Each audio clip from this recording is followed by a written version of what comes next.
তারা কি ফিরিবে আজ সুপ্রভাতে, যত তরুণ গেছে অস্তাচলে। ২৪-এর পর পেরোলো ২টি জুলাই। কেউই আর ফেরেনি যারা এই দেশকে ভালোবেসে দিয়ে গেছে বুকের তাজা রক্ত। পতিত স্বৈরাচারের এক একটি গুলিতে যেসব পরিবার হারিয়েছে স্বপ্ন, যে মায়েদের খালি হয়েছে বুক, তারা আজ কেমন আছে?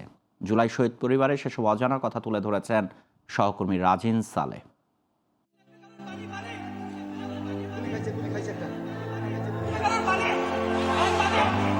মীর মুগ্ধের ছবির দিকে স্তব্ধ চেয়ে আছেন বাবা। মুগ্ধ আজ কেবলই অতীত। নিজের মোটরসাইকেলের চাকায় পুরো বাংলাদেশকে মেপে নেওয়ার ইচ্ছে ছিল। ৩০টির বেশি প্রান্তের ধুলি মেখে থেমে গেল সেই গল্প। বাকি পথগুলো রয়ে গেল অধরা। দেশের তৃষ্ণা মেটাতে গিয়ে রক্তের অক্ষরে নিজের নামটা লিখে বিদায় নিলেন জুলাইয়ের পানির ফেরিওয়ালা।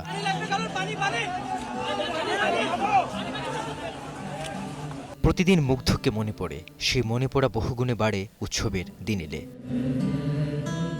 ঈদ বা আনুষ্ঠানিকতা যদি ঘরের মধ্যে কোনো অনুষ্ঠান হয়, তখন সে যে নাই এটা অনুভূত হয়।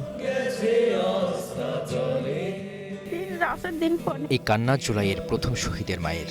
সামনে সেদিন কোনো ঢাল নেই। এক বুক সাহসে ভর করে দুহাত ছড়িয়ে দাঁড়িয়েছিলেন আবু সাঈদ। অন্যায়ের বুলেটে ঝাঁচটা হওয়া সে নির্ভীক বিস্তীর্ণ বুক আজ এক অমর মহাকাব্য।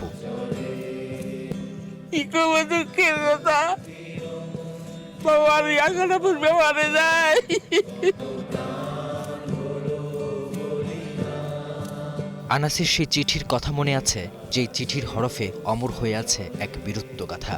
ফিরতে না পারলে গর্ব করো মা। মায়ের চোখের জল আনাসের কাছে পৌঁছায় কিনা জানা নেই, তবে মায়ের কোল খালি করা সেই চিঠি আজ পুরো জাতির পরিচয়। যে চিঠিটাই ছিল সাহসে ভরা পুরো বাংলাদেশের এক অবিনাশী ইশতেহার। মা, আমি মিছিলে যাচ্ছি, নিজেকে আর আটকিয়ে রাখতে পারলাম না, সরি আব্বুজান। পানির ফেরিওয়ালা মুগ্ধ, বুলেটে বুক ঝাঁচা করা আবু সাঈদ, কিংবা স্বার্থপরের মতো ঘরে বসে থাকতে না পারা আনাস। শহীদ পরিবারগুলো পায়নি এখনো হত্যার বিচার। যারা এই ক্ষত বয়ে বেড়াচ্ছে গত 2 বছর ধরে, তাদের কেউই ভালো নেই।